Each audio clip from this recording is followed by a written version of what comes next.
नमस्कार, आप देख रहे हैं एनएमएफ न्यूज में आपके साथ शब्द। देवभूमि उत्तराखंड में साइबर अपराधियों के खिलाफ अब तक की सबसे बड़ी और निर्णायक जंग का ऐलान हो चुका है। उत्तराखंड एसटीएफ की साइबर सेल ने एक ऐसे अंतर्राज्यीय गिरोह का भंडाफोड़ किया है जिसने डिजिटल इंडिया की आड़ में ठगी का मायाजाल बुन रखा था। ये मामला सिर्फ एक गिरफ्तारी का नहीं है, बल्कि उत्तराखंड पुलिस की उस कार्यकुशलता का है जिसने महाराष्ट्र के ठाणे और पालघर की तंग गलियों में बैठे शातिर दिमागों को घुटनों पर लाकर रख दिया। दरअसल ये मामला निवेश के नाम पर करोड़ों की लूट का है, जहां एक निवेशक को मुनाफे का ऐसा ख्वाब दिखाया गया कि उसकी जिंदगी भर की जमा पूंजी यानी 1 करोड़ 31 लाख रुपए पलक झपकते ही अपराधियों के खाते में ट्रांसफर हो गए। जैसे ही ये खबर इलाके में फैली, चारों तरफ हड़कंप भी मच गया। पुलिस प्रशासन तक इस मामले के उजागर होने से दंग रह गया।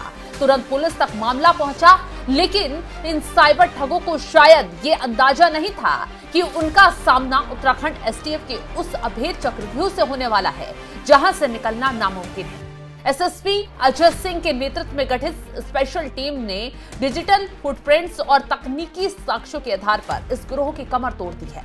अब कैसे इस शातिर ठगों का खेल शुरू हुआ, कैसे ये लोग धरे गए, चलिए विस्तार से पूरा मामला आपको बताते हैं। इस पूरी घटना की शुरुआत होती है पौड़ी गढ़वाल के श्रीनगर से, जहां एक व्यक्ति को हाई प्रोफाइल इन्वेस्टमेंट स्कीम का लालच देकर जाल में फंसाया गया। ठगों ने ज्यादा मुनाफे और फर्जी पोर्टफोलियो के जरिए पीड़ित का भरोसा भी जीता और फिर शुरू हुआ किस्तों में लूट का वो सिलसिला जिसने 1.25 करोड़ का आंकड़ा पार कर दिया। दरअसल शुरुआत में भरोसा जीतने के लिए पहले एक व्हाट्सएप ग्रुप से जोड़ा गया उस व्यक्ति को, फिर छोटी धनराशि अलग अलग खातों में जमा करवाई गई।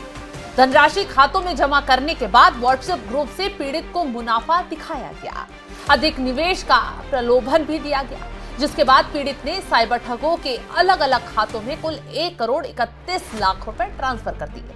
साइबर ठगों ने पीड़ितों को मोटा मुनाफा दिखाया, वो लालच में आ गए और जब पीड़ित ने अपने मुनाफे को निकालना चाहा तो साइबर ठगों ने पीड़ित को व्हाट्सएप ग्रुप से ही पार कर दिया। रकम तो गई, लेकिन डबल होकर वापस नहीं आई। जैसे ही पीड़ित को ठगी का एहसास हुआ, वो सदमे में गया। तुरंत देहरादून साइबर थाने में हलचल तेज हो गई, शिकायत वहां तक पहुंची।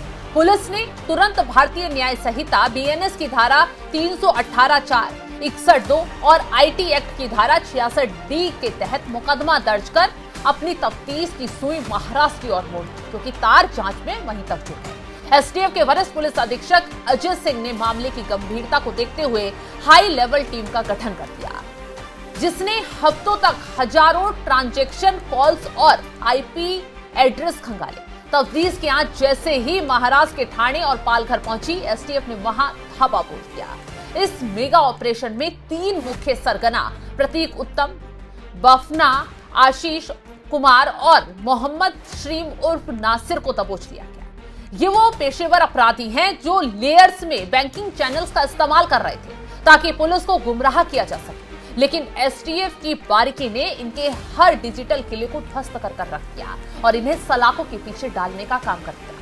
गिरफ्तार किए गए तीनों आरोपियों को कड़ी सुरक्षा के बीच कोर्ट में पेश किया गया है, जहां से उन्हें न्यायिक हिरासत में भेज दिया गया। लेकिन एसटीएफ की कार्रवाई यही खत्म नहीं हुई।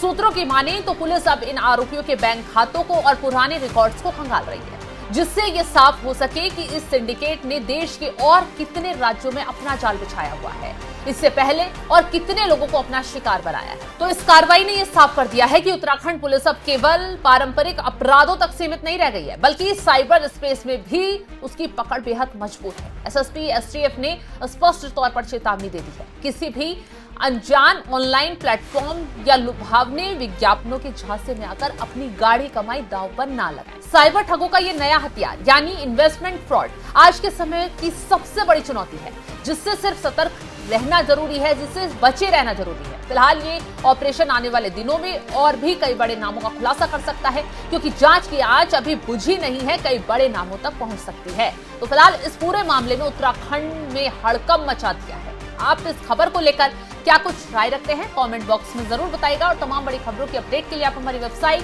www.newsnmf.com पर जाकर भी लॉग इन करें। नमस्कार।